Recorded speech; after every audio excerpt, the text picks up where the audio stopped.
Welcome to Shri Rajiv Gandhi IAS Academy. Friends, இந்த வீடியோவில் மே 2025 ஆண்டிற்கான முக்கியமான 100 கரண்ட் அஃபேர்ஸ் பார்க்க போகிறோம். சரி, வாங்க பார்க்கலாம். ஃப்ரெண்ட்ஸ், இந்த வீடியோடைய நோட்ஸ் எல்லாமே கீழே பிடிஎஃப் டிஸ்கிரிப்ஷன் கொடுத்துருக்கோம்.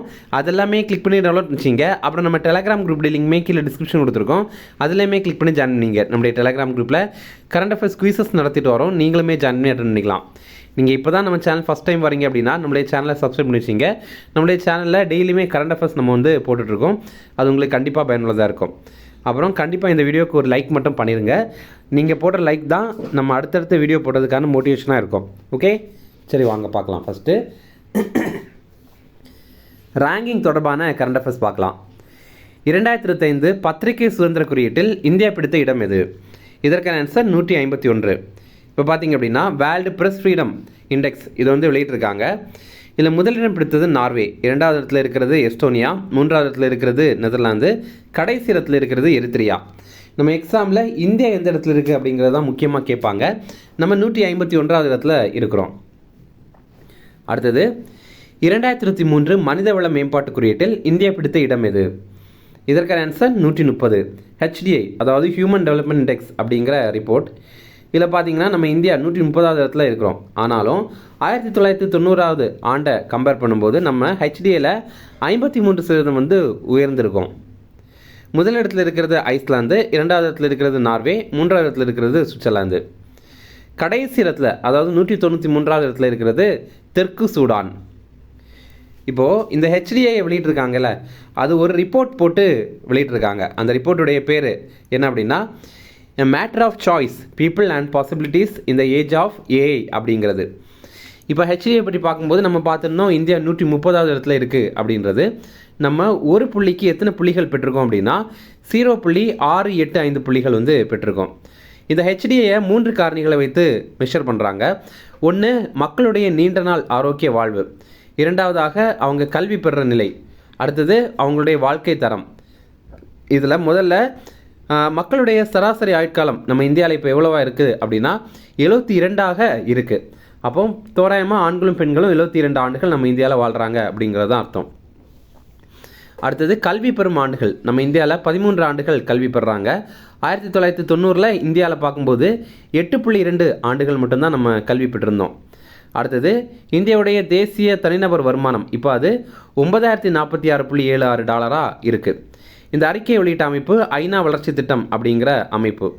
அதே மாதிரி இவங்க இன்னொன்று சொல்லியிருக்காங்க, என்ன அப்படின்னா 2015-16 அந்த காலகட்டத்திலிருந்து 2019-21 இந்த காலகட்டம் வரைக்கும் பார்த்தீங்கன்னா 134 மில்லியன் மக்கள் பல பரிணாம வறுமையிலிருந்து மீட்கப்பட்டிருக்காங்க அப்படிங்கிறத தெரிவிக்கிறாங்க. இப்போ பல பரிணாம வறுமை மல்டி டைமென்ஷனல் பாவர்ட்டி அப்படின்னு சொல்லுவாங்க. அப்படின்னா வெறும் சாப்பாடு மட்டும் கிடைக்கல அப்படிங்கிறது இல்லாமல் சாப்பாடுக்கு அப்புறம் இன்னும் சில தேவைகள் எல்லாமே அவங்களுக்கு கிடைக்கல அப்படின்னா அதுதான் மல்டி டைமென்ஷனல் பாவர்ட்டி அப்படின்னு சொல்லுவாங்க. அடுத்தது விருதுகள் தொடர்பான கரண்ட் அஃபேர்ஸ் பார்க்கலாம். 2025 உலக உணவு பரிசை வென்றவர் யார்? இதற்கான ஆன்சர் மரியாங்கலா ஹங்கிரியா. இப்போ பார்த்தீங்கன்னா வேர்ல்டு ஃபுட் ப்ரைஸ் இது ரொம்ப முக்கியமான விருதுகளில் ஒன்று. இது பார்த்தீங்கன்னா பிரேசில் நாட்டை சேர்ந்த மரியாங்கலா ஹங்கரியா அப்படிங்கிற ஒரு விஞ்ஞானிக்கு வழங்கியிருக்காங்க. இவங்க செயற்கை உரங்களை பயன்படுத்துகிறத எதிர்த்திருக்காங்க. அது மட்டும் இல்லாமல் இயற்கை உணவுகள் தொடர்பாக நிறைய ஆராய்ச்சிகள் பண்ணியிருக்காங்க. அதற்காக இவங்களுக்கு இதை வழங்கியிருக்காங்க. அடுத்தது 2025 உலக சுற்றுச்சூழல் சிறப்பு விருது பெற்ற மெட்ரோ இது? இதற்கான ஆன்சர் சென்னை மெட்ரோ. இப்போ பார்த்திங்க அப்படின்னா global environmental excellence company award அப்படிங்கிற விருதை நம்ம சென்னை மெட்ரோவுக்கு வழங்கியிருக்காங்க. அடுத்தது 2025 ஃப்ளாரன்ஸ் நைட்டிங்கேல் விருது பெற்ற தமிழக செவிலியர் யார்? இதற்கான ஆன்சர் அலமேலு மங்கையர்கரசி. நம்ம மத்திய அரசு ஃப்ளாரன்ஸ் நைட்டிங்கேல் விருது அப்படிங்கிற விருது வழங்குறாங்க.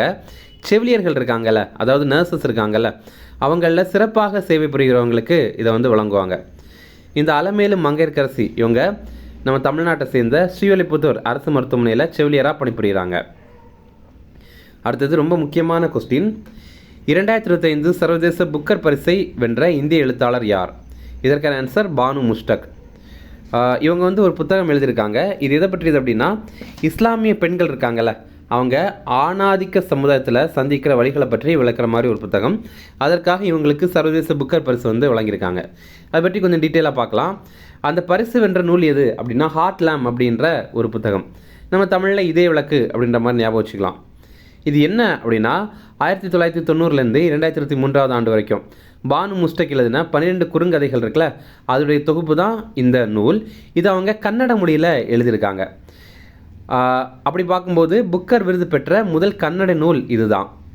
இதை தீபா பாஸ்தி அப்படிங்கிறவங்க ஆங்கிலத்தில் மொழிபெயர்த்திருக்காங்க.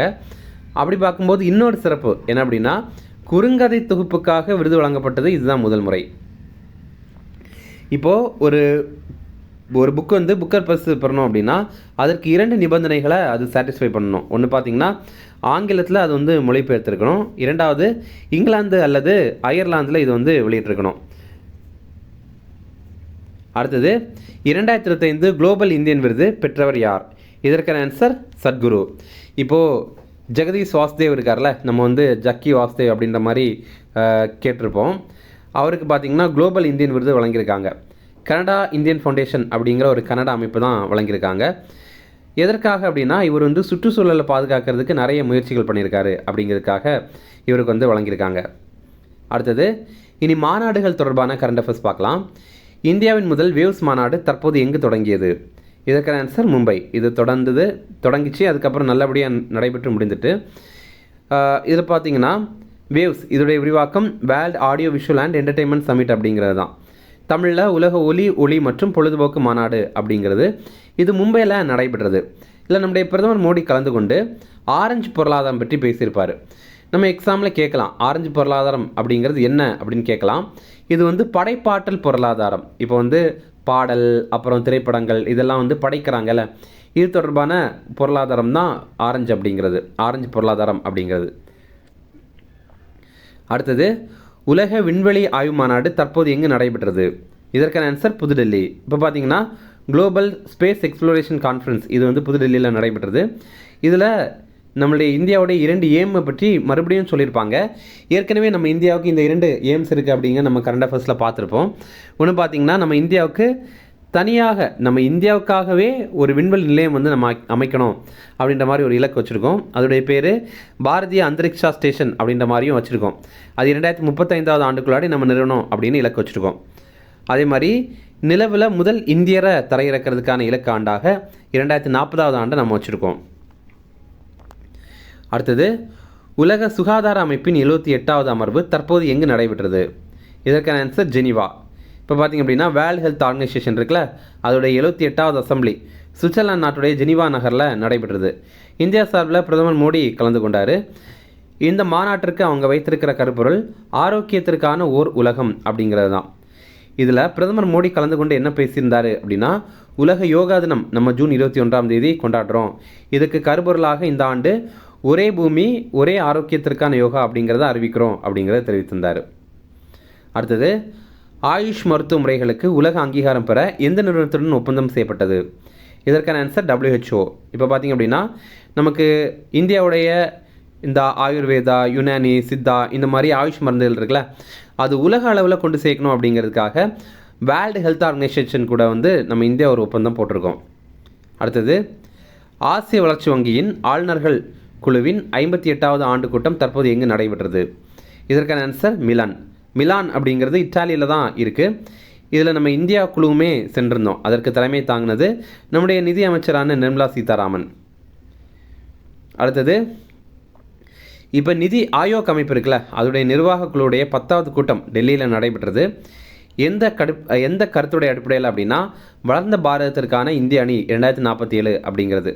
இல்லை நம்முடைய தமிழ்நாடு முதல்வர் மு க ஸ்டாலினும் கலந்து கொண்டார்.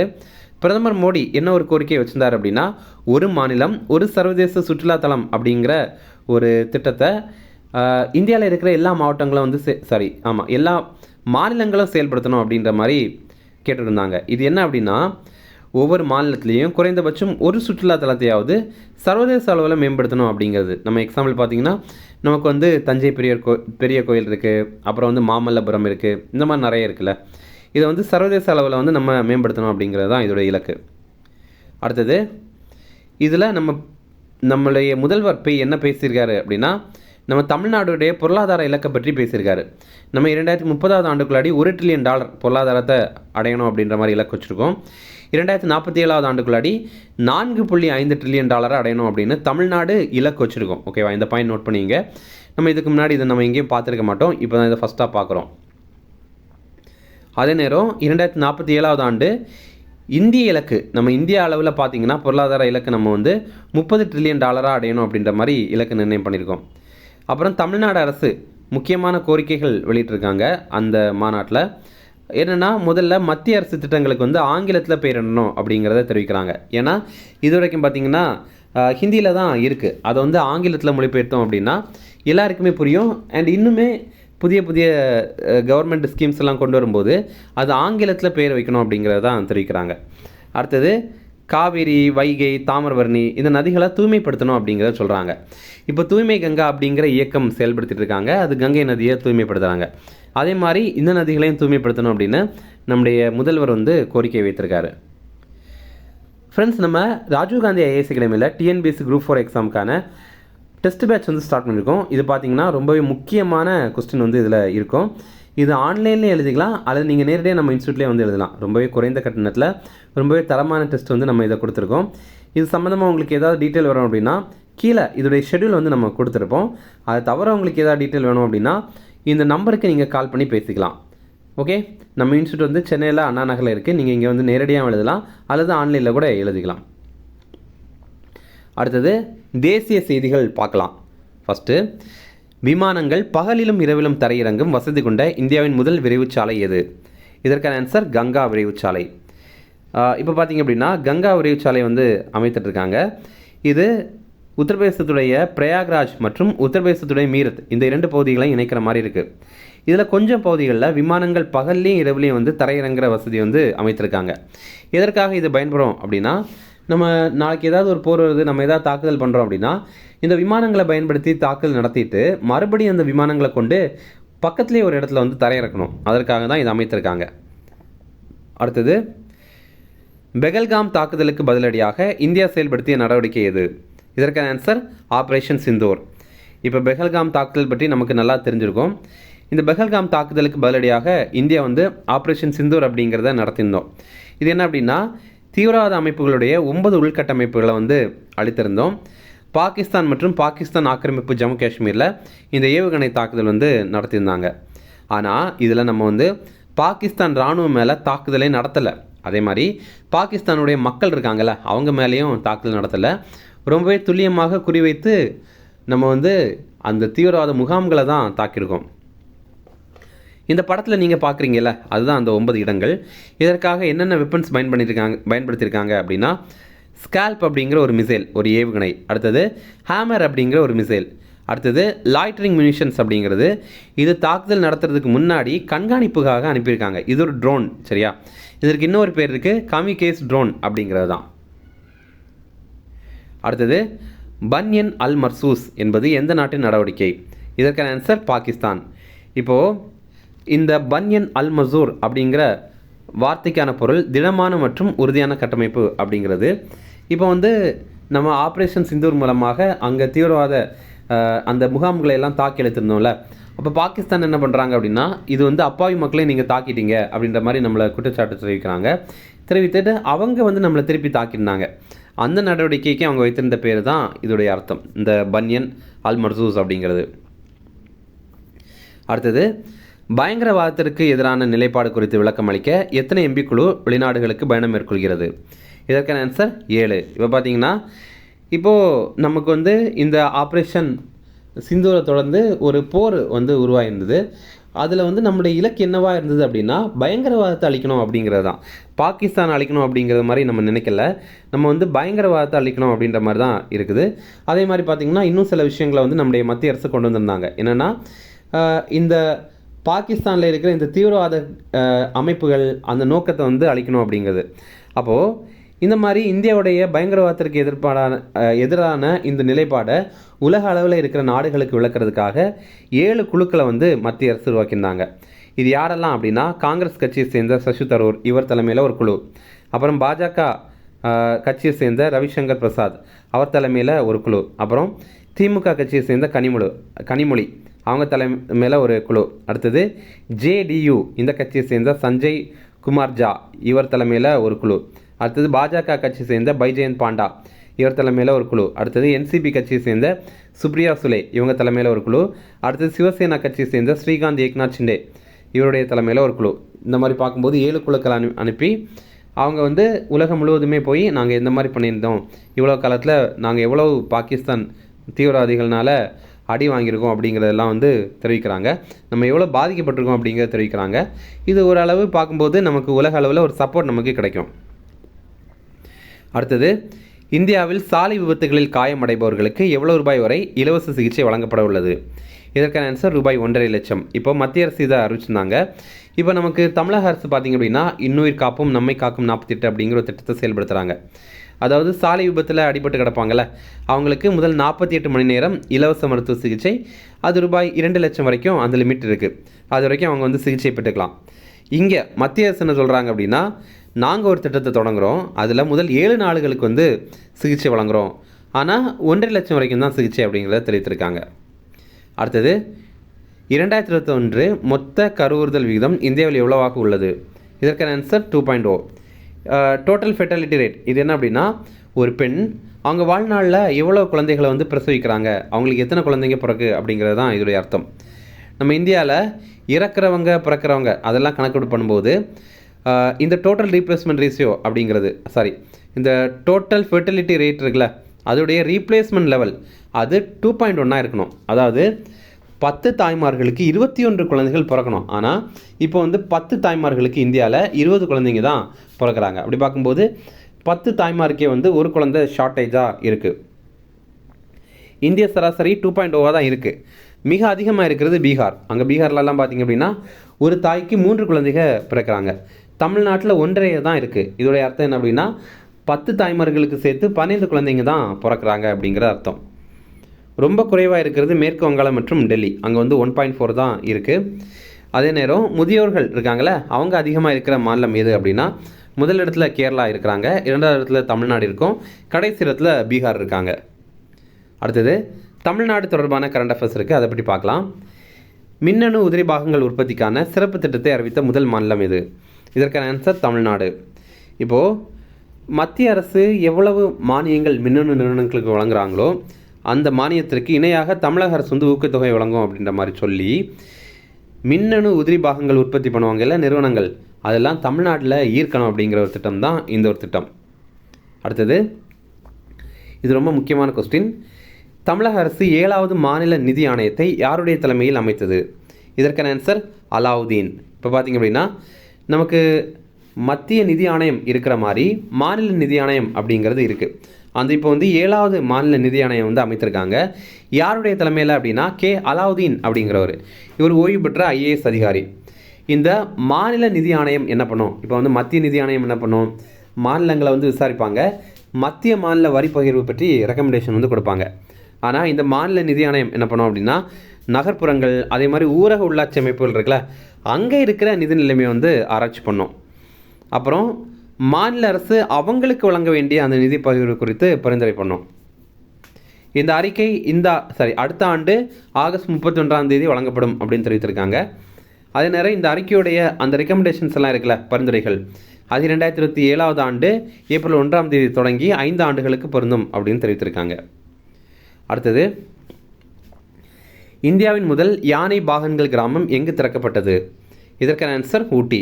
ஊட்டியில் பார்த்திங்க அப்படின்னா யானை பாகன்கள், அதுக்கப்புறம் அது வந்து பராமரிக்கிறவங்க இருக்காங்கள்ல, யானைகளை பராமரிக்கிறவங்க, அவங்களுக்காக பிரத்யேகமாக வீடு கட்டி ஒரு கிராமத்தையே அமைத்துட்டாங்க. எங்கே அப்படின்னா நீலகிரி மாவட்டத்தில் ஊட்டியில் முதுமலை புலிகள் சரணாலயம் இருக்குது, அங்கே தெப்பக்காடு யானைகள் முகாம் இருக்குது, அங்கே தான் வந்து இதை வந்து திறந்திருக்காங்க. அடுத்தது, தமிழ்நாட்டில் முதல் முறையாக எந்த மாநகராட்சி நிதி பத்திரங்கள் தேசிய பங்குச்சந்தையில் பட்டியலிடப்பட்டது? இதற்கான ஆன்சர் சென்னை மாநகராட்சி. இப்போ இது என்ன அப்படின்னு நம்ம லைட்டாக புரிஞ்சுக்கலாம். இப்போ வந்து உங்களுக்கு ஒரு கடன் தேவைப்படுது, ஒரு 10 லட்ச ரூபா கடன் தேவைப்படுதுன்னு வச்சுப்போமே. அப்போது நீங்கள் வந்து பேங்க்கில் போய் கேட்குறீங்க, அவங்க சொல்கிறாங்க 15% வட்டின்னு சொல்கிறாங்க, அல்லது 20% வட்டின்னு சொல்கிறாங்க, ஓகேவா? அதே நேரம் இது நீங்கள் வந்து ரொம்ப அதிகமான வட்டி வந்து பே பண்ண வேண்டியது இருக்குது. அதே வந்து நீங்கள் வேறு ஒரு ஸ்டாக் மார்க்கெட்டில் நீங்கள் வந்து போகிறீங்க, ஸ்டாக் மார்க்கெட்டில் என்ன சொல்கிறீங்க அப்படின்னா, எனக்கு இந்த அளவுக்கு சொத்து இருக்குது, இந்த சொத்தை வந்து நான் வந்து வைக்கிறேன், நீங்கள் யாராவது வாங்கிக்கிங்க. ஒரு 2 வருஷத்தில் நான் மறுபடியும் நீங்கள் எந்த காசு கொடுத்து வாங்குறீங்களோ அதோட கொஞ்சம் அதிகமான காசு தான் நான் வாங்கிக்கிறேன் அப்படிங்கிறது. இப்போ எக்ஸாம்பிள் பார்த்தீங்கன்னா உங்கள் சொத்து மதிப்பு வந்து 10 லட்சம் அப்படின்னு வச்சுக்கலாம். உங்களுக்கு தேவைப்படுற காசும் 10 லட்சம் தான் அப்படின்னு வச்சுப்போம். இப்போது நீங்கள் ஒரு 8.5% வட்டி அந்த அளவுக்கு கொஞ்சமாக போட்டு நீங்கள் வந்து அவங்களுக்கு வாங்கினவங்களுக்கு திருப்பி கொடுத்துட்டு உங்களுடைய சொத்து பத்திரத்தையே திருப்பி வாங்கிக்கலாம். இதுக்கு பேசாமல் நம்ம வந்து பேங்க்லேயே லோன் வாங்கிக்கலாமே அப்படின்னு பார்த்தீங்கன்னா பேங்க்கில் வந்து இன்ட்ரெஸ்ட் அதிகம், அது ரொம்ப கஷ்டம். அதுவே நமக்கே இன்ட்ரெஸ்ட் அதிகம். ஆனால் இந்த மாதிரி அரசுகள் போய் கேட்கும்போது, அதாவது தமிழ்நாடு அரசு, கர்நாடகா அரசு, இந்த மாதிரி அரசுகள் போய் கேட்கும்போது ரொம்ப அதிகமான வட்டி வந்து பே பண்ண வேண்டியது இருக்கும். அப்போ இதெல்லாம் தவிர்க்கணும் அப்படிங்கிறதுக்காக தான் நம்ம சென்னை மாநகராட்சியுடைய நிதி பத்திரங்களை வந்து தேசிய பங்குச்சந்தையில் பட்டியலிட்டிருக்காங்க. அப்போ யார் வேணாலும் அதை வாங்கிக்கலாம். வாங்கிட்டு அதுக்கப்புறம் மறுபடியும் நம்ம அதை வாங்கிப்போம், கொஞ்சம் கூட காசு அதிகமாக கொடுத்து வாங்கியிருப்போம். இது பார்த்திங்கன்னா ரூபாய் 200 கோடி மதிப்பிலான நிதி பத்திரங்கள் தேசிய பங்குச்சந்தையில் இப்போ பட்டியலிட்டிருக்காங்க. அடுத்தது, தற்போது தமிழ்நாட்டில் எத்தனை பறவை இனங்கள் உள்ளதாக கணக்கெடுப்பில் தெரிய வந்துள்ளது? இதற்கான ஆன்சர் 798. நம்ம தமிழக வனத்துறை தமிழ்நாட்டில் எவ்வளோ பறவை இனங்கள் இருக்குது அப்படிங்கிற மாதிரி கண்காணிப்பு பண்ணியிருக்காங்க. இதில் பார்த்திங்கன்னா ஈரநில பகுதிகள் 934 இருக்குது. இதில் பறவை இனங்கள் வந்து இவ்வளோ இருக்குது. அதே நேரம் நில பகுதிகள் இருக்குல்ல, அங்கு வந்து ஈரநில பகுதிகளை விடைக்கும் அதிகமாக இருக்குது. 1093 பகுதிகள் இருக்குது. இங்கே வந்து எத்தனை வகையான பறவைகள் இருக்குது அப்படின்னு பார்க்கும்போது 401 வகையான பறவைகள் இருக்குது. ஓகே,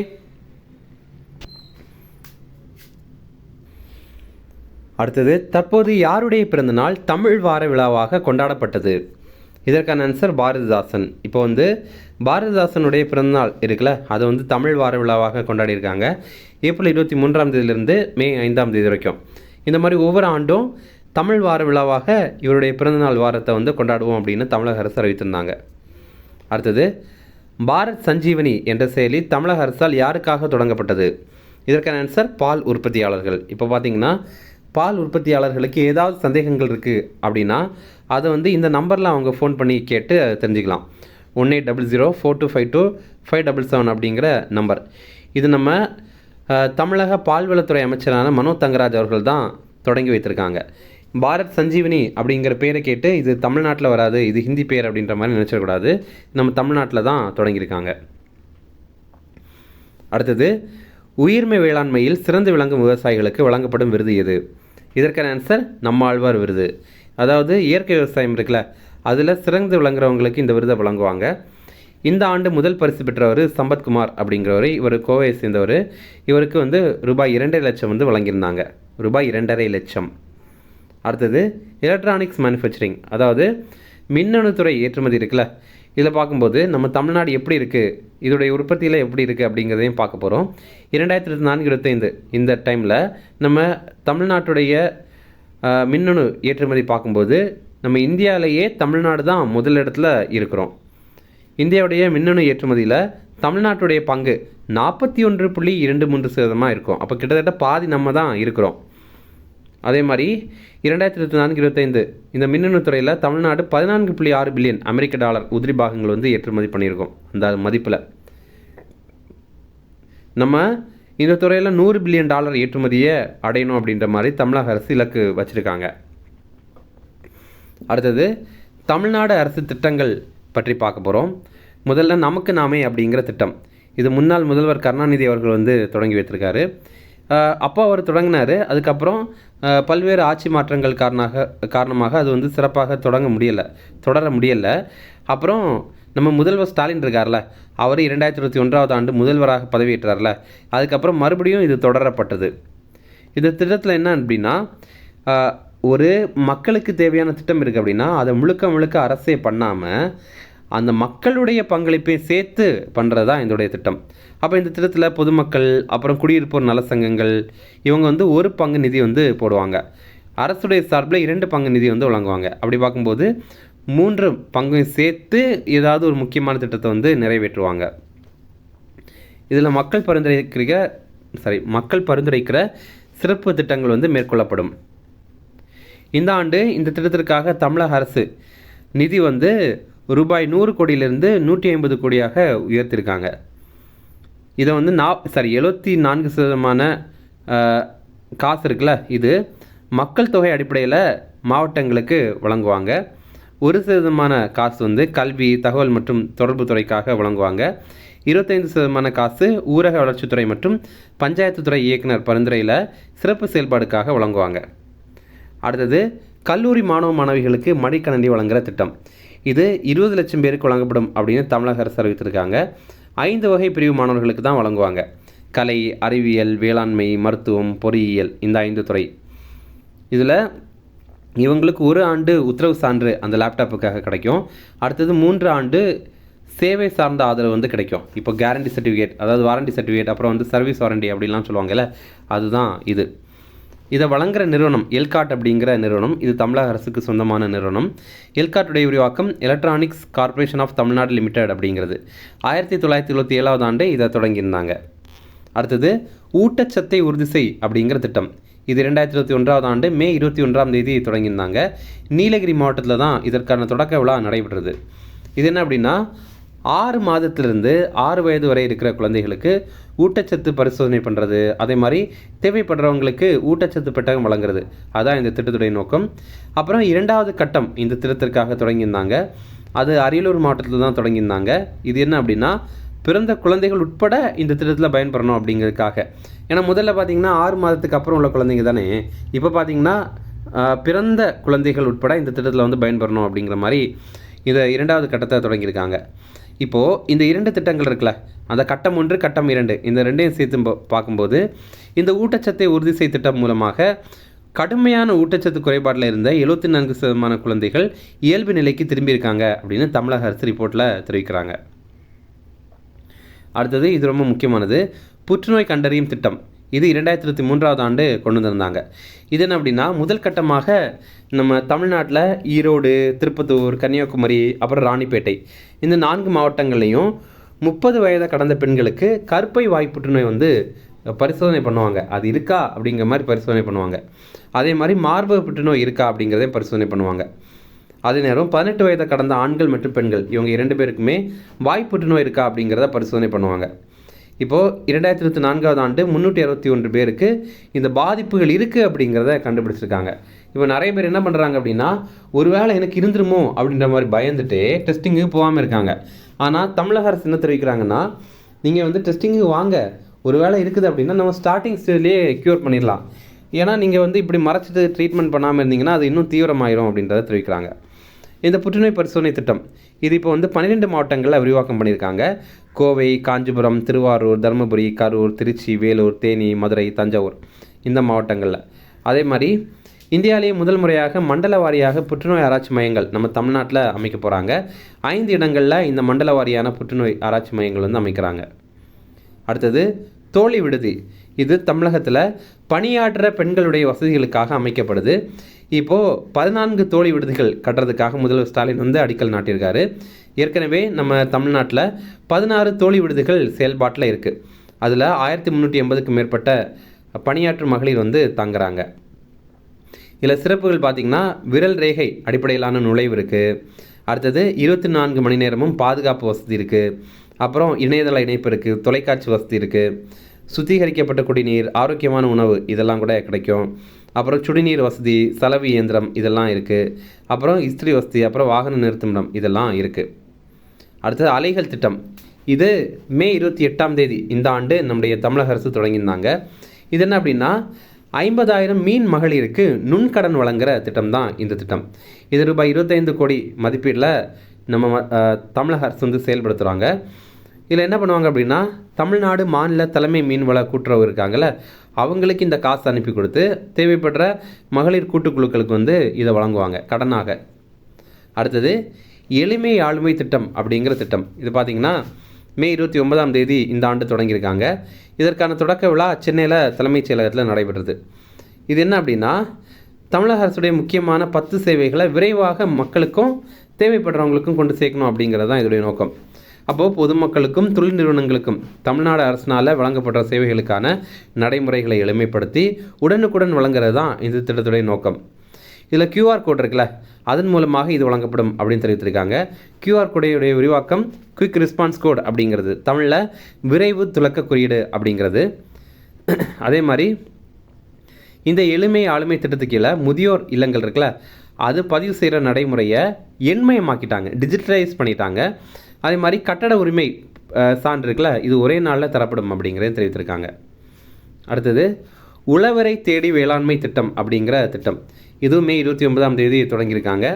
இது எங்கே தொடங்கியிருந்தாங்க அப்படின்னா, திருவாரூர் மாவட்டத்தில் மாணிக்கமங்கலம் அப்படிங்கிற கிராமம், திருவாரூர் மாவட்டம் மாணிக்கமங்கலம் கிராமம். இது என்ன அப்படின்னா, வேளாண்மை சேவைகள் அப்புறம் அரசுடைய திட்டங்கள் இதெல்லாம் விவசாயிகளுக்கு கிராமத்திலேயே வழங்குறது தான். இதுக்கு என்ன பண்ணுவாங்கன்னா, முகாம்கள் வைப்பாங்க. முகாம்கள் எப்படி வைப்பாங்க அப்படின்னா, 15 நாட்களுக்கு ஒரு முறை ஒவ்வொரு வட்ட அளவுலேயும் 2 கிராமங்களில் இந்த முகாம்களை வந்து நடத்துவாங்க. அப்போது அந்த முகாம்களில் அந்த விவசாயிகள் இருக்காங்கள, அவங்களுக்கு என்னென்ன கோரிக்கைகள் இருக்கோ அதை வந்து தெரிவிப்பாங்க. மொத்தமாக இதை 17,116 விவசாய கிராமங்களில் நம்ம தமிழ்நாடு முழுவதுமே செயல்படுத்த போகிறாங்க. அடுத்தது மாதந்தோறும் அறிஞர்கள் அவையம் அப்படிங்கிற திட்டம், இது மே 29ஆம் தேதி தொடங்கியிருந்தாங்க. தமிழ் மொழியில் பல்வேறு துறைகளுடைய கருத்து கேட்கிற நிகழ்ச்சி தான் இது. இது என்னென்னா, இது வரைக்கும் என்னென்ன நடந்தது, அதே மாதிரி இனி நிகழ வேண்டியது என்னென்ன அப்படின்ற மாதிரி துறை சார்ந்த அறிஞர்கள்கிட்ட கருத்து கேட்குற நிகழ்ச்சி தான் இந்த ஒரு நிகழ்ச்சி. இந்த கருத்து கேட்பாங்கல்ல, இந்த மாதிரிலாம் பண்ணால் நல்லாயிருக்கும் அப்படின்ற மாதிரி அறிஞர்கள் கருத்து சொல்லுவாங்கல்ல, அதெல்லாம் திட்டங்களாக நிறைவேற்றப்படும் அப்படின்னு தமிழக அரசு வந்து தெரிவிக்கிறாங்க. இந்த மாதந்தோறும் அறிஞர்கள் அவையம் அப்படிங்கிற நிகழ்ச்சி இருக்குல்ல, இது நடத்துகிற அமைப்பு உலக தமிழராட்சி நிறுவனம் சென்னையில் இருக்குது. இதோடைய நிறுவன தலைவராக ரீசெண்டாக ஆர் பாலகிருஷ்ணன் அப்படிங்கிறவர் வந்து அப்பாயின்ட் பண்ணியிருந்தாங்க. அடுத்தது அப்பாயின்மெண்ட் தொடர்பான கரண்ட் அஃபேர்ஸ் பார்க்கலாம். தேசிய பாதுகாப்பு ஆலோசனை வாரியத்தின் தலைவராக நியமனம் செய்யப்பட்டவர் யார்? இதற்கான answer Alok Joshi. National security advisory board, இதோடைய தலைவராக அலோக் ஜோஷி அப்படிங்கிறவரை அப்பாயின்ட் பண்ணியிருக்காங்க. அடுத்தது தபன் குமார் தேகா எந்த அமைப்பின் தலைவர்? இதற்கான ஆன்சர் ஐபி. ஐபி அப்படின்னா இன்டெலிஜென்ஸ் பியூரோ. இதோடைய இயக்குனராக இப்போ இருக்கிறவர் தபன் குமார் தேகா அப்படிங்கிறவர். இதோடைய பணிக்காலத்தை இன்னும் ஒரு ஆண்டு நீட்டிச்சிருக்காங்க. ஏற்கனவே இந்த மாதிரி ஒரு முறை நீட்டிச்சிருந்தாங்க, இப்போ மறுமுறையும் நீட்டிக்கிறாங்க. அதே மாதிரி டிஆர்டிஓ அமைப்புடைய தலைவராக இருக்கிறவர் சமீர் வி காமத் அப்படிங்கிறவர். அவருடைய பதவி காலத்தையும் இன்னொரு ஆண்டுக்கு நீட்டித்து மத்திய அரசு உத்தரவிட்டிருக்காங்க. இந்த டிஆர்டிஓடைய தலைவர் பேர் ரொம்ப ரொம்ப முக்கியமானது. சிபிஐ அமைப்பு இருக்குல்ல, அதோடைய இயக்குனர் வந்து பிரவீன் சூட் அப்படிங்கிறவர். ரா அப்படிங்கிற அமைப்புடைய இயக்குனர் ரவி சின்ஹா அப்படிங்கிறவர். இப்போது ரா மற்றும் ஐபி இந்த இரண்டுக்கும் என்ன வித்தியாசம் அப்படின்னா, ரா அப்படிங்கிறது நம்ம இந்தியாவுக்கு வெளியில் யாராவது தீவிரவாதிகள் நம்ம இந்தியாவை எதிர்த்து வந்து திட்டமிடுறாங்க அல்லது வந்து தாக்குதல் நடத்துகிறாங்க அப்படின்னா அவங்கள கண்காணிக்கிற அமைப்பு தான் ரா அப்படிங்கிற அமைப்பு. ஐபி இன்டெலிஜென்ஸ் பியூரோ அப்படிங்கிறது இந்தியாவுக்குள்ளாடி இருக்கிற தீவிரவாத அமைப்புகளை பற்றி கண்காணிக்கிற அமைப்பு. அடுத்தது உச்சநீதிமன்றத்தின் 52வது தலைமை நீதிபதியாக பதவியேற்றவர் யார்? இதற்கான answer B R Gavai. B R Gavai இவருடைய முழு பேர் பார்த்திங்கன்னா பூஷன் ராமகிருஷ்ண கவாய். இவர் மே 14ஆம் தேதி தான் பதவியேற்றார். இந்த ஆண்டு நவம்பர் 23ஆம் தேதி வரைக்கும் தான் இவர் இருப்பார். இந்த மாதிரி உச்சநீதிமன்றத்துடைய தலைமை நீதிபதியை நியமனம் பண்ணுறதும் பதவி பிரமாணம் செய்கிறதும் குடியரசுத் தலைவர் தான். இந்த பிஆர் கவாய் இவர் மகாராஷ்டிரா மாநிலத்தில் பிறந்தவர். பௌத்த மதத்தை சேர்ந்த முதல் உச்சநீதிமன்ற தலைமை நீதிபதி இவர் தான். அதே மாதிரி பட்டியல் இனத்தை சேர்ந்த 2வது உச்சநீதிமன்ற தலைமை நீதிபதி இவர் தான். முதல் நபர் யார் அப்படின்னா கேஜி பாலகிருஷ்ணன் அப்படிங்கிறவர். அவர் 2007லிருந்து 2010 வரைக்கும் உச்சநீதிமன்ற தலைமை நீதிபதியாக இருந்திருக்கார். அடுத்தது யூபிஎஸ்சி அமைப்பின் புதிய தலைவராக தேர்வு செய்யப்பட்டவர் யார்? இதற்கான answer Ajay Kumar. Union Public Service Commission, மத்திய அரசு பணியாளர் தேர்வு ஆணையம், இதோடைய தலைவராக இப்போ இருக்கிறவர் அஜய்குமார் அப்படிங்கிறவர். இவருடைய பதவி காலம் 6 ஆண்டுகள் அல்லது 65 வயதை எட்டுற வரைக்கும். அடுத்தது தேசிய சட்ட உதவிகள் ஆணையத்தின் செயல் தலைவராக நியமனம் செய்யப்பட்டவர் யார்? இதற்கான ஆன்சர் சூரியகாந்த். இப்போது நால்சா அப்படிங்கிற ஒரு அமைப்பு இருக்குது, நேஷ்னல் லீகல் சர்வீசஸ் அத்தாரிட்டி அப்படிங்கிற ஒரு அமைப்பு. இதோடைய தலைவராக சூரியகாந்த் அப்படிங்கிறவரை அப்பாயின்ட் பண்ணியிருக்காங்க. அப்பாயின்ட் பண்ணது யார் அப்படின்னா நம்முடைய குடியரசுத் தலைவர். அடுத்தது லாரன்ஸ் வாங் எந்த நாட்டின் பிரதமர்? இதற்கான ஆன்சர் சிங்கப்பூர். இப்போ பார்த்தீங்கன்னா இவர் வந்து சிங்கப்பூரை சேர்ந்த பீப்புள் ஆக்ஷன் பார்ட்டி அப்படிங்கிற கட்சியை சேர்ந்தவர். அங்கே இப்போ வந்து தேர்தல் நடைபெற்றது, அதில் மறுபடியும் இவர் தான் வெற்றி பெற்றிருக்காரு. அடுத்தது ஆண்டனி ஆல்பனீசி எந்த நாட்டின் பிரதமராக மீண்டும் தேர்வு செய்யப்பட்டார்? இதற்கான ஆன்சர் ஆஸ்திரேலியா. ஆஸ்திரேலியாவுடைய பிரதமராக இருந்தவர் ஆண்டனி ஆல்பனீசி. இவர் வந்து தொழிலாளர் கட்சியை சேர்ந்தவர். இப்போ அவங்க வந்து எலெக்ஷன் நடந்தது, மறுபடியும் இவர் தான் வெற்றி பெற்றிருக்காரு. அடுத்தது 267வது போப்பாக தேர்வு செய்யப்பட்டவர் யார்? இதற்கான ஆன்சர் 14ஆம் லியோ. இப்போது போப் அப்படின்னு பார்க்கும்போது இந்த ரோமன் கத்தோலிக்க கிறிஸ்தவர்கள் இருக்காங்கல்ல, அவங்களுக்கான அந்த பிரிவில் உலக அளவில் தலைவராக இருக்கிறவர் இந்த போப் அப்படிங்கிறவர் தான். இதில் இப்போது போப்பாக இருக்கிறவர் 14ஆம் லியோ அப்படிங்கிறவர், அவர் தான் இப்போ அப்பாயின்ட் பண்ணியிருந்தாங்க. ஏற்கனவே போப்பாக இருந்த ஃப்ரான்சிஸ் அப்படிங்கிறவர் மரணம் அடைந்துட்டார். இப்போ பார்த்தீங்கன்னா புதிய போப்பை தேர்வு பண்ணியிருக்காங்க. அவருடைய இயற்பெயர் ராபர்ட் ஃப்ரான்சிஸ் ப்ரிவோஸ்ட் அப்படிங்கிறது தான். இவர் அமெரிக்காவை சேர்ந்த முதல் போப். ஃப்ரெண்ட்ஸ், நம்ம ராஜீவ்காந்தி ஐஏஎஸ் அகாடமியில் டிஎன்பிஎஸ்சிக்கு தேவைப்படுற புத்தகங்கள் எல்லாமே இருக்குது. தமிழ்லேயும் இருக்குது, அதே மாதிரி இங்கிலீஷ்லேயும் இருக்குது. இது நீங்கள் தனியாக ஆர்டர் பண்ணிக்கலாம். உங்களுக்கு தேவைப்படுற புத்தகங்கள்லாம் சேர்த்து கூட நீங்கள் ஆர்டர் பண்ணிக்கலாம். நீங்கள் வந்து தமிழ்நாட்டில் எங்கே இருந்தீங்க அப்படின்னாலும் நாங்கள் உங்களுக்கு இதை அட்ரஸில் கொரியர் மூலமாக சென்ட் பண்ணி தந்துடுவோம்.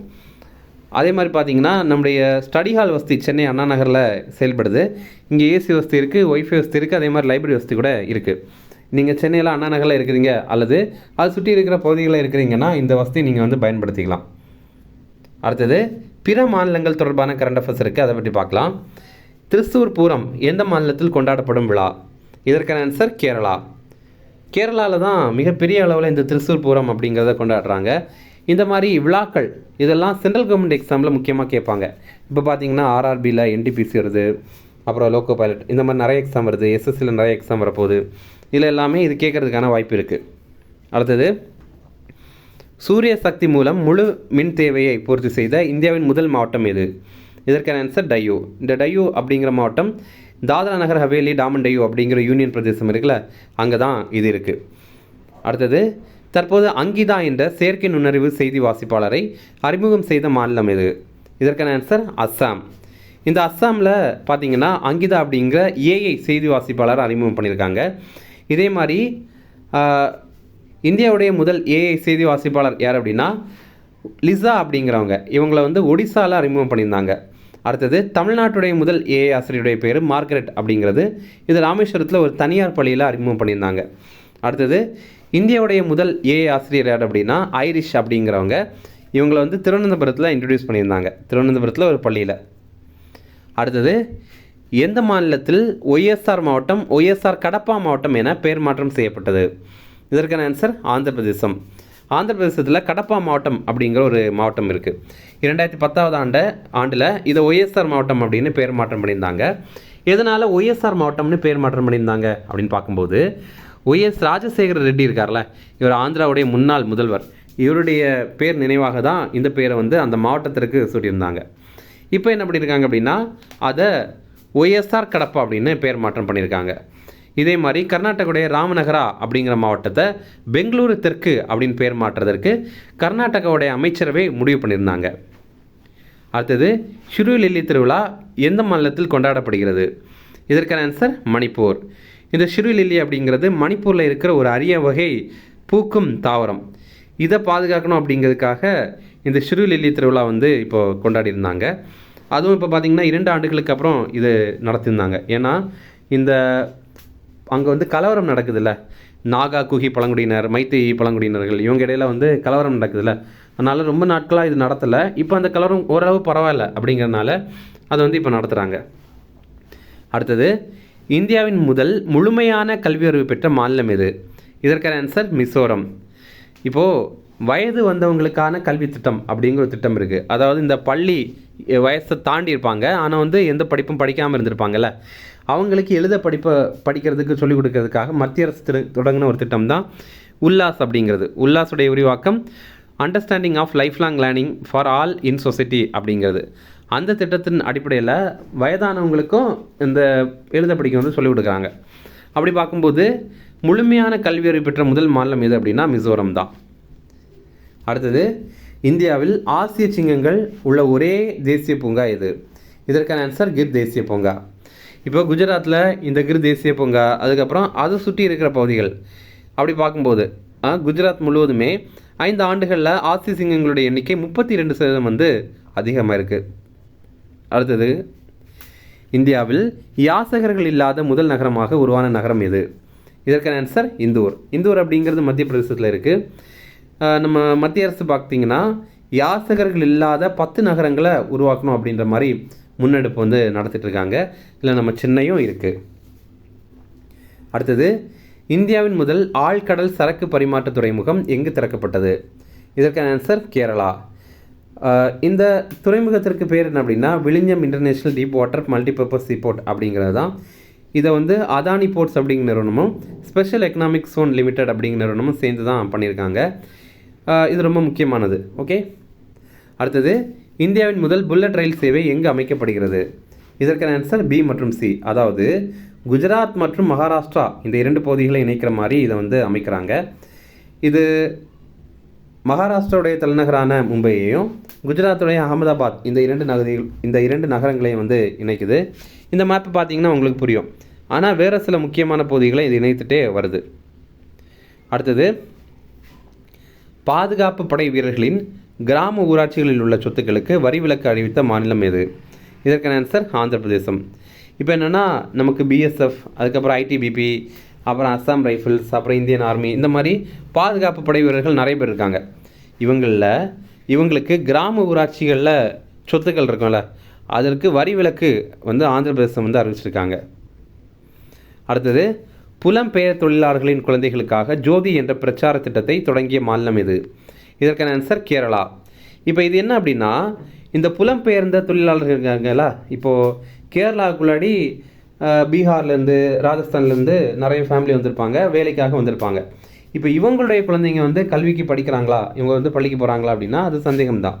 அப்போ இவங்களே வந்து பள்ளி கல்வியில் சேர்க்கணும் அப்படிங்கிறதுக்காக தான் கேரள அரசு ஜோதி அப்படிங்கிற பேரில் ஒரு திட்டத்தை தொடங்கியிருக்காங்க.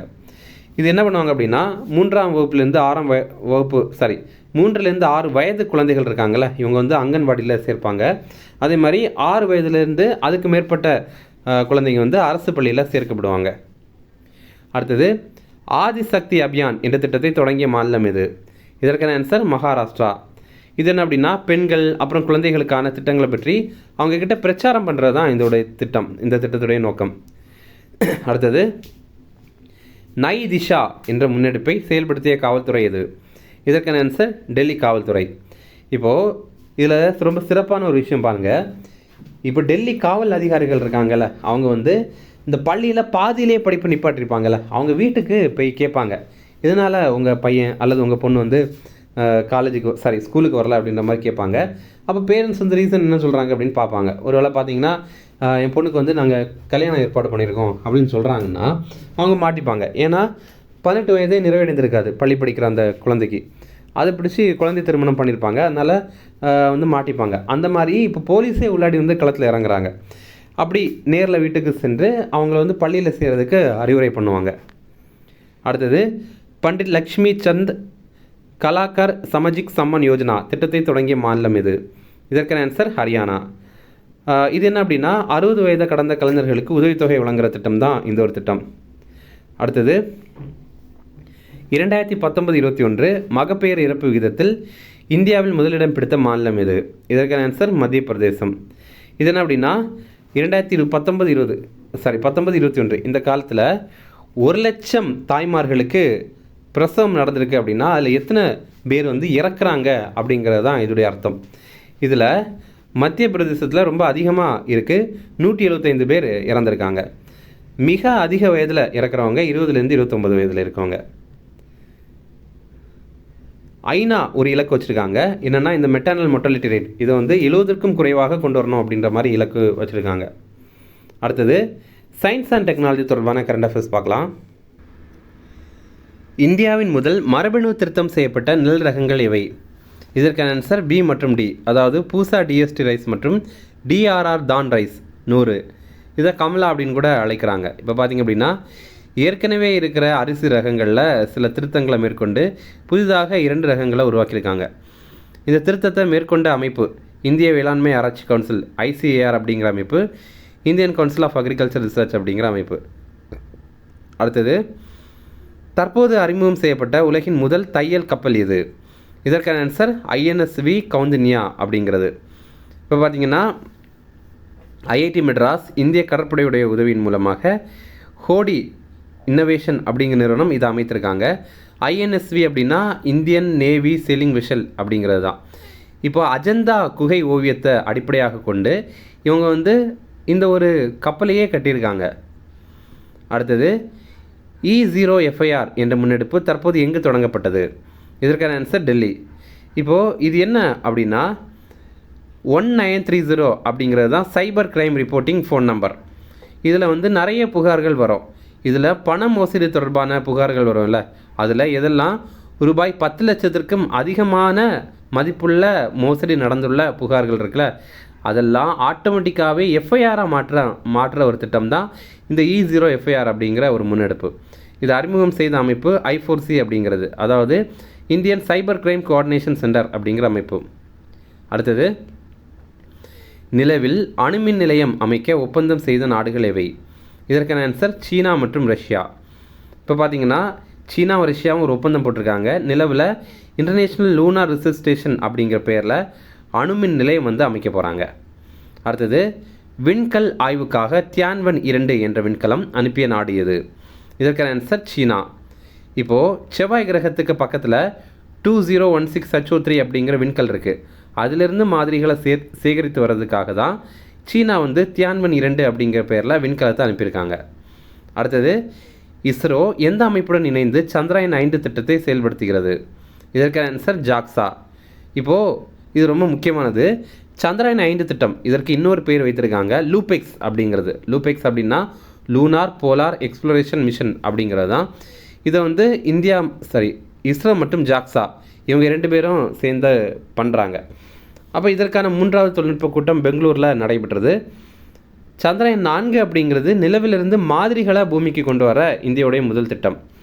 அதுவே சந்திராயன் 5 அப்படிங்கிறது நிலவை பற்றி இன்னும் டீப்பாக ஆய்வு பண்ணணும் அப்படிங்கிறதுக்காக தான். இப்போது இதில் பார்த்தீங்கன்னா ராக்கெட் H324L அப்படிங்கிற ஒரு ராக்கெட் வந்து அனுப்புகிறாங்க. இது ஜப்பானில் உருவாக்கப்பட்டதாக இருக்கும். லேண்டர் இருக்குல்ல, இது வந்து இந்தியாவில் உருவாக்கப்பட்டதாக இருக்கும். ரோவர் அங்கே வந்து சுற்றி திரிந்து ஆராய்ச்சி பண்ணுறதுக்காக ஒரு ரோவர் இருக்கும்ல, அது ஜப்பானில் உருவாக்கப்பட்ட MHI அப்படிங்கிற ரோவராக இருக்கும். இதோடைய நோக்கம் என்ன அப்படின்னா, அதாவது இந்த சந்திராயன் 5 திட்டத்துடைய நோக்கம் என்ன அப்படின்னா, நிலவுடைய கனிமவியல் மற்றும் புவியியலை பகுப்பாய்வு பண்ணும் அப்படிங்கிறது தான். அடுத்தது, EOS 9 என்ற செயற்கைக்கோள் எந்த ராக்கெட் மூலம் விண்ணில் செலுத்தப்பட்டது? இதற்கான ஆன்சர் PSLV C61. இப்போ பார்த்தீங்கன்னா இந்த EOS அப்படின்னா எர்த் அப்சர்வேஷன் சேட்டலைட் அப்படிங்கிறது புவி கண்காணிப்பு செயற்கைக்கோள். இது PSLV C61 மூலமாக விண்ணில் செலுத்தியிருந்தாங்க. ஆனால் அதில் ஏற்பட்ட சில தொழில்நுட்ப கோளாறு சம்மந்தமாக அது வந்து வெற்றி பெற முடியலை. அதாவது அது வந்து ஒழுங்காக செயல்படாமல் போயிடுச்சு, கிராஷ் ஆகிடுச்சு. அடுத்தது, மனிதர்களை உள்ளடக்கிய இந்தியாவின் முதல் ஆழ்கடல் ஆய்வு திட்டத்தின் பெயர் என்ன? இதற்கான ஆன்சர் சமுத்திராயன். இது ரொம்ப முக்கியமான ஒரு திட்டம். இது என்ன அப்படின்னா, இப்போது இந்த ஒரு களம் இருக்குல்ல, இதில் வந்து மனிதர்களை அனுப்பி ஆழ்கடலில் கொண்டு போய் ஆராய்ச்சி பண்ணுறது ஒரு திட்டம் தான் இந்த சமுத்திராயன் அப்படிங்கிற திட்டம். இந்த திட்டம் 2026ஆவது ஆண்டு செயல்படுத்தப்படும் அப்படின்னு தெரிவித்திருக்காங்க. இந்த ஆய்வுக்கலன் இருக்குல்ல, அதோடைய பேர் மத்ஸ்யா 6000 அப்படிங்கிறது. இந்த ஆய்வுக்கலன் 3 நபர்களை 6000 மீட்டர் ஆழத்துக்கு வந்து அழைத்து செல்லும். அங்கே உயிரியல் மாதிரி எடுக்கிறது, அதுக்கப்புறம் வந்து கனிம ஆய்வு பண்ணுறது, அப்புறம் வந்து சுற்றுச்சூழல் கண்காணிப்பு பண்ணுறது, இது மாதிரி செயல்பாடுகளில் அவங்க ஈடுபடுவாங்க. இந்த கலன் இருக்குல்ல, மத்ஸ்யா 6000 அப்படிங்கிற கலன், இது வந்து 25 டன் எடை உள்ளதாக இருக்கும். அதே மாதிரி டைட்டானியம் இருக்குல்ல, அதனால் வந்து உருவாக்கப்பட்டதாக இருக்கும். அதே நேரம் இது வந்து 12 மணி நேரம் செயல்படுற மாதிரி இருக்கும். ஆனாலும் அவசர நேரத்தில் 96 மணி நேரம் வரைக்கும் செயல்பட முடியும். அடுத்தது, BFS forecast என்ற முறையை அறிமுகம் செய்த நிறுவனம் இது? இதற்கான ஆன்சர் IITM புனே. இப்போ பார்த்தீங்கன்னா Indian Institute of Tropical Meteorology அப்படிங்கிற ஒரு நிறுவனம், இது வந்து மகாராஷ்டிராவுடைய புனேல இருக்குது. இவங்க வந்து பாரத் ஃபோர்காஸ்ட் சிஸ்டம் அப்படிங்கிற ஒரு அமைப்பை வந்து இன்ட்ரடியூஸ் பண்ணியிருக்காங்க. இது என்ன அப்படின்னா, இந்த புவியுடைய இந்த பரப்பு இருக்கிற கிளைமேட்டு அது எல்லாத்தையும் வந்து கண்காணிக்கிற ஒரு அமைப்பு தான், வெதரை கண்காணிக்கிற ஒரு அமைப்பு. இது எந்த அளவுக்கு தெளிவாக இருக்கும் அப்படின்னா 6 கிலோமீட்டர் அந்த அளவுக்கு கூட நம்ம ரொம்ப ஜூம் பண்ணி பார்க்கலாம். அந்த அளவுக்கு இது ரொம்ப தெளிவாக இருக்கும். அடுத்தது, பாதுகாப்பு தொடர்பான கரண்ட் அஃபேர்ஸ் பார்க்கலாம். கண்காணிப்பு மற்றும் உளவு பணிக்காக இந்தியாவின் முதல் ஆகாய கப்பலை உருவாக்கிய நிறுவனம் இது? இதற்கான ஆன்சர் ADRDE. இது என்ன அப்படின்னா, ஒரு பலூன் மாதிரி தான், கண்காணிப்புக்காக இதை வந்து உருவாக்கியிருக்காங்க நம்ம இந்தியாவிலேயே. ADRDE அப்படின்னா Aerial Delivery Research and Development Establishment அப்படிங்கிறது உத்தரப்பிரதேசத்துடைய ஆக்ராவில் தான் இது இருக்குது. அடுத்தது, அதிநவீன வான் பாதுகாப்பு கவசம் ஆகாஷ் தீர் என்பது எந்த நாட்டில் உருவாக்கப்பட்டது? இதற்கான ஆன்சர் இந்தியா. இப்போ பார்த்திங்க அப்படின்னா ஆப்ரேஷன் சிந்தூரை அடுத்து இந்தியா பாகிஸ்தானுக்கு ஒரு சின்ன போர் ஏற்பட்டதில்ல, அதில் வந்து இதை பயன்படுத்தியிருக்காங்க. இது என்ன பண்ணும் அப்படின்னா போர் விமானங்கள், ட்ரோன்கள், அப்புறம் ஏவுகணைகள் இது எல்லாத்தையும் இந்த வான் பாதுகாப்பு கவசம் வந்து கண்டறியுது. அதுக்கப்புறம் என்ன பண்ணுது அப்படின்னா இது S-400, பராக் 8, ஆகாஷ் இந்த மாதிரி ஏவுகணைகள் அதுக்கு உத்தரவிடுது. இது உத்தரவிட்டு அந்த இலக்கை வந்து இது தாக்கி அழிக்குது. இதை உருவாக்கின அமைப்புகள் DRDO மற்றும் BEL. DRDO அப்படின்னா defence research and development organisation அப்படிங்கிற அமைப்பு.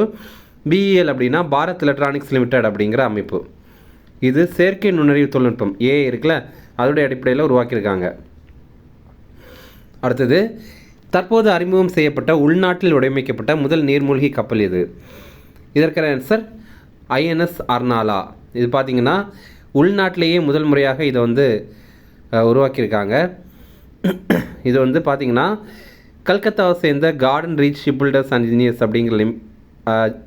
அப்படிங்கிற நிறுவனமும் லாசன் அண்ட் டியூப்ரோ அப்படிங்கிற நிறுவனமும் சேர்ந்து உருவாக்கியிருக்காங்க.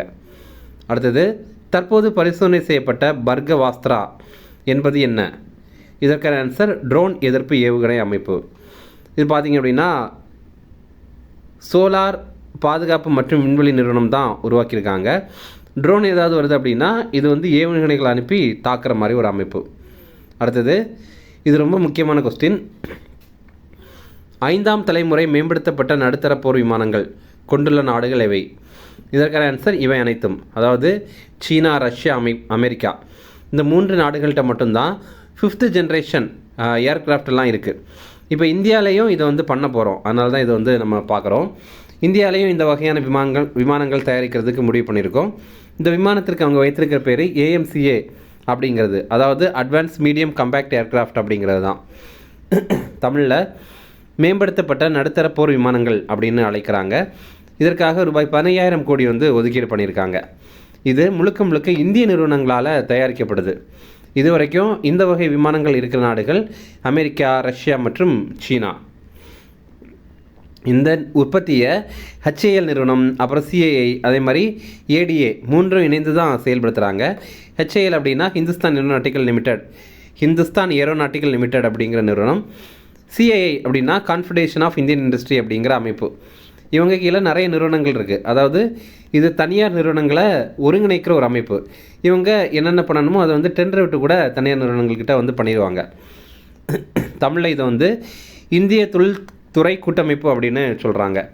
அடுத்தது ADA அப்படின்னா ஏரோநாட்டிக்கல் டெவலப்மெண்ட் ஏஜென்சி அப்படிங்கிறது தான். தமிழில் வான்வழி பயண மேம்பாட்டு முகமை அப்படிங்கிறது. அடுத்தது, எந்த நாட்டிலிருந்து இந்தியாவுக்காக ஹாக்கை 360 தொழில்நுட்பம் வாங்கப்படுகிறது? இதற்கான ஆன்சர் அமெரிக்கா.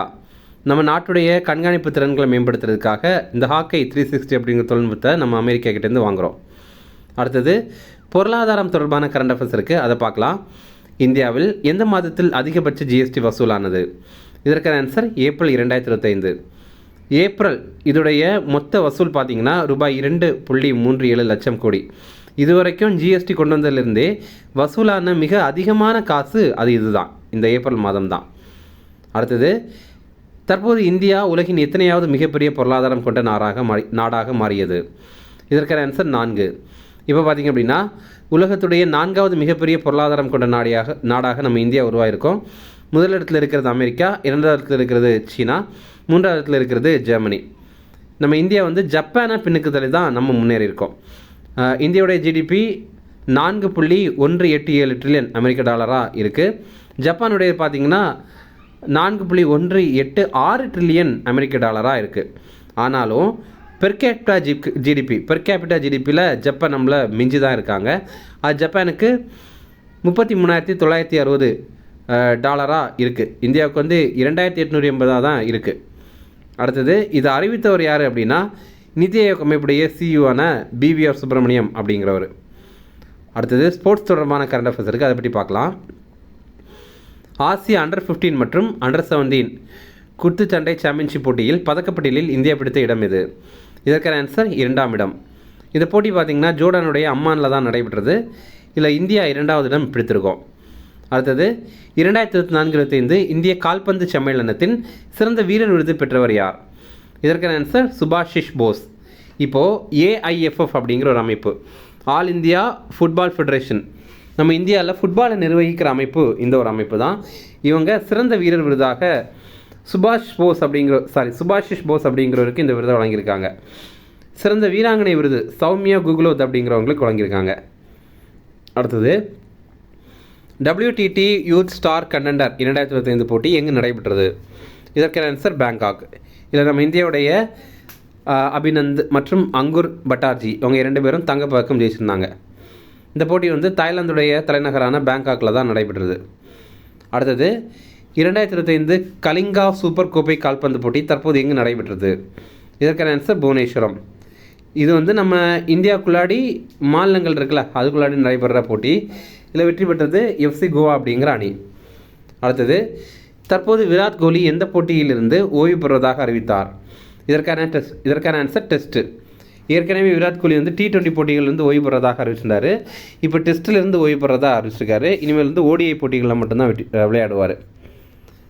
அடுத்தது தற்போது இந்தியாவை சேர்ந்த எந்த விளையாட்டு வீரருக்கு கௌரவ லெப்டினன்ட் கர்னல் அந்தஸ்து வழங்கப்பட்டது? இதற்கான ஆன்சர் நீரஜ் சோப்ரா. நீரஜ் சோப்ராவுக்கு இந்த விருது வழங்கியிருக்காங்க. 2020 டோக்கியோ ஒலிம்பிக் போட்டி இருக்குல்ல, அதில் இந்தியாவுக்காக தங்கப்பதக்கம் ஈட்டியதில் இவர் பெற்று தந்திருக்காரு. அடுத்தது தோஹாவில் நடைபெற்ற டைமண்ட் லீக் தடகள போட்டியில் நீரஜ் சோப்ரா பிடித்த இடம் எது? இதற்கான ஆன்சர் 2ஆம் இடம். தோஹா அப்படிங்கிறது கத்தாரில் தான் இருக்குது. அங்கே பார்த்தீங்கன்னா இந்த டைமண்ட் லீக் தடகள போட்டி நடைபெற்றது. இல்லை நம்ம இந்தியாவுடைய நீரஜ் சோப்ரா 2வது இடம் வந்து பிடித்திருக்காரு. அடுத்தது சூப்பர் பெட் கிளாசிக் செஸ் போட்டியில் வெற்றி பெற்ற இந்தியர் யார்? இதற்கான ஆன்சர் பிரக்ஞானந்தா.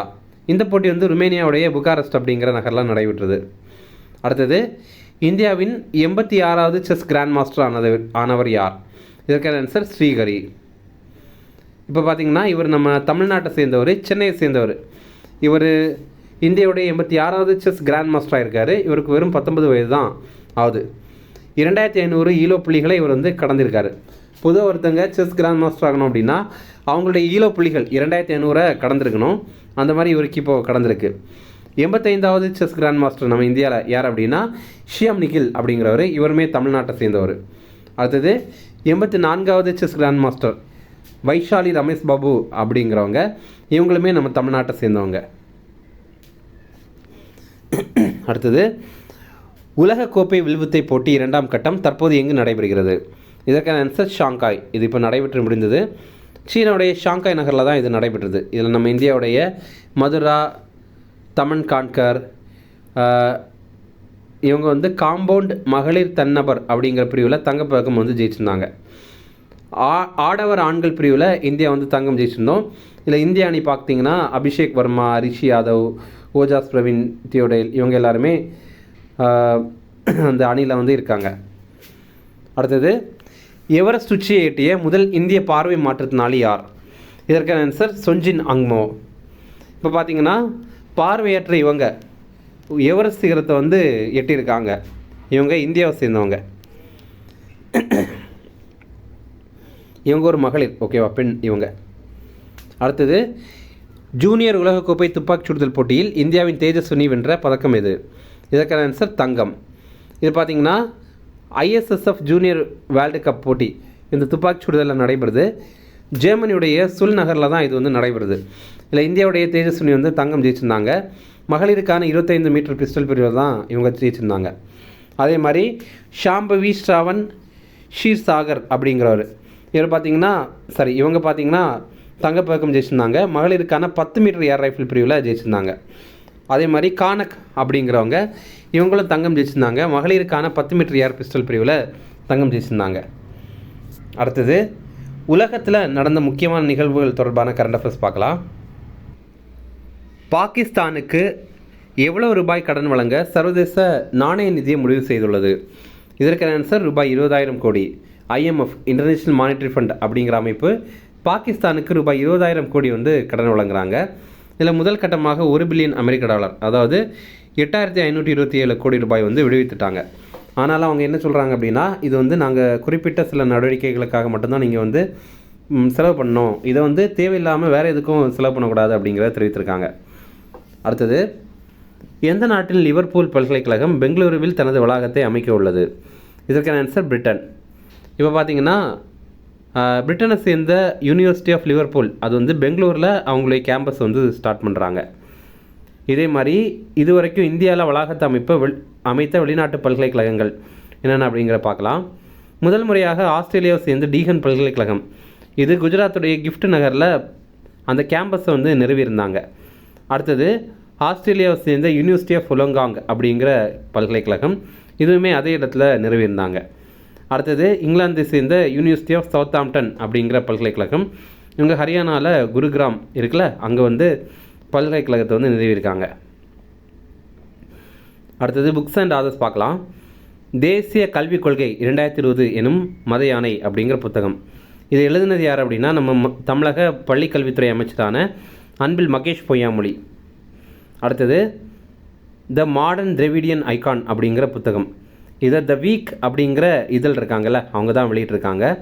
முதல்வர் ஸ்டாலின் அவருடைய 50 ஆண்டு அரசியல் மற்றும் பொது வாழ்வு பற்றிய தான் இந்த ஒரு புத்தகம்.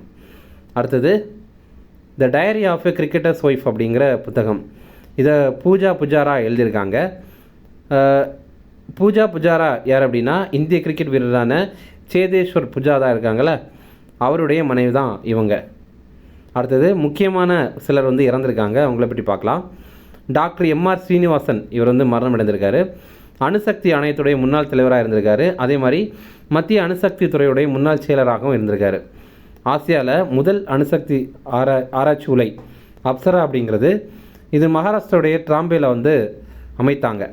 அப்படி அமைக்கும்போது இதோடைய கட்டுமானத்தில் டாக்டர் ஹோமி பாபா கூட இணைந்து இவர் இந்த எம்ஆர் சீனிவாசன் இருக்கார்ல, அவர் வந்து பணிபுரிந்திருந்தார். அப்புறம் 2015ஆம் ஆண்டு பத்ம விபூஷன் விருது கூட இவருக்கு வழங்கியிருந்தாங்க. அடுத்தது, ஜெயந்த் விஷ்ணு நார்லிக்கர் அப்படிங்கிறவர், இவர் ஒரு வானியற்பியல் அறிஞர், ஆஸ்ட்ரோஃபிசிஸ்ட். இவர் இப்போ வந்து மரணம் அடைந்துட்டார். பல்வேறு அறிவியல் நிறுவனங்கள் நிறுவப்படுறதில் முக்கியமான பங்காற்றினவர் இவர். பிரிட்டனுடைய ஃப்ரெட் ஹாயில் அப்படிங்கிறவர் கூட இணைந்து ஹாயில் நார்லிகர் புவியீர்ப்பு விசை கோட்பாடு அப்படிங்கிற கோட்பாடை இவங்க 2 பேரும் உருவாக்கியிருக்காங்க. அடுத்தது, சில ஷார்ட்னஸ் டிஃபரன்ஸ் அதையுமே பார்க்கலாம். நமக்கு இப்போ வந்து அடுத்து நடைபெற போகிற மக்கள் தொகை கணக்கெடுப்பு, இது 16வது மக்கள் தொகை கணக்கெடுப்பு, இது கூட ஜாதி வாரி கணக்கெடுப்பும் சேர்த்து நடத்தப்படும் அப்படின்னு மத்திய அரசு அறிவித்திருந்தாங்க. மக்கள் தொகை கணக்கெடுப்பு நடத்துறது மத்திய அரசுடைய அதிகாரத்துக்கு கீழே தான் இருக்குது. அது தொடர்பாக கூறுற ஆர்டிகிள் எது அப்படின்னா ஆர்டிகிள் 246, மக்கள் தொகை கணக்கெடுப்பு மத்திய பட்டியலில் தான் இருக்குது அப்படின்றத தெரிவிக்கிற ஆர்டிகிள். அடுத்தது, இந்தியா முழுவதுமே பள்ளிகளில் சர்க்கரை நோய் விழிப்புணர்வு பலகைகள் நிறுவனம் அப்படிங்கிறத கேட்டிருக்காங்க. சிபிஎஸ்சி வந்து சொல்லியிருக்காங்க. இந்த படத்தில் பார்த்திங்கன்னா உங்களுக்கு புரியும். இப்போ எந்தெந்த ட்ரிங்க்ஸில் வந்து அந்த ஸ்பூன் அளவு சர்க்கரை இருக்குது அப்படிங்கிற மாதிரி மாணவர்களுக்கு விழிப்புணர்வு ஏற்படுத்தணும் அப்படிங்கிறதுக்காக தான் இது. இப்போது தண்ணியில் வந்து எந்த சுகருமே இல்லை, அதே மாதிரி ஒவ்வொரு ஜூஸ்லேயும் ஒவ்வொரு அளவு இருக்குது. அப்போ இதை பற்றி மாணவர்களுக்கு விழிப்புணர்வு ஏற்படுத்தணும் அப்படிங்கிறதுக்காக சிபிஎஸ்சி, அதாவது Central Board of Secondary Education வந்து உத்தரவிட்டிருக்காங்க. தமிழில் இந்த அமைப்பை மத்திய இடைநிலை கல்வி வாரியம் அப்படின்னு சொல்லுவாங்க. அப்போது இதோடைய நோக்கம் என்ன அப்படின்னா மாணவ மாணவிகள் இனிப்புகளை அதிகமாக உண்றனால ஏற்படுற ஆபத்துகள் தொடர்பாக விழிப்புணர்வு கொடுக்கணும் அப்படிங்கிறது தான். அதிகமாக சர்க்கரை உணவுகள் உண்றனால டைப் 2 டயபெட்டிஸ் இருக்குல்ல, டைப் 2 சர்க்கரை நோய், இது வந்து குழந்தைங்கக்கிட்ட ஏற்படுது. அவ்வளோதான் ஃப்ரெண்ட்ஸ். இப்போ பார்த்தீங்கன்னா இதில் நம்ம பார்த்தது முக்கியமான 100 கரண்ட் அஃபேர்ஸ். இனி வந்து முக்கிய தினங்கள், அது தனியாக வீடியோ போட்டிருக்கோம், அது வந்து லிங்க் கீழே டிஸ்கிரிப்ஷனில் கொடுத்துருக்கோம், அதை கிளிக் பண்ணி பாருங்கள். இந்த வீடியோ பிடிச்சிருந்தால் கண்டிப்பாக ஒரே ஒரு லைக் மட்டும் போடுங்க, அதுதான் எங்களுக்கு மோட்டிவேஷனாக இருக்கும். Okay, thank you.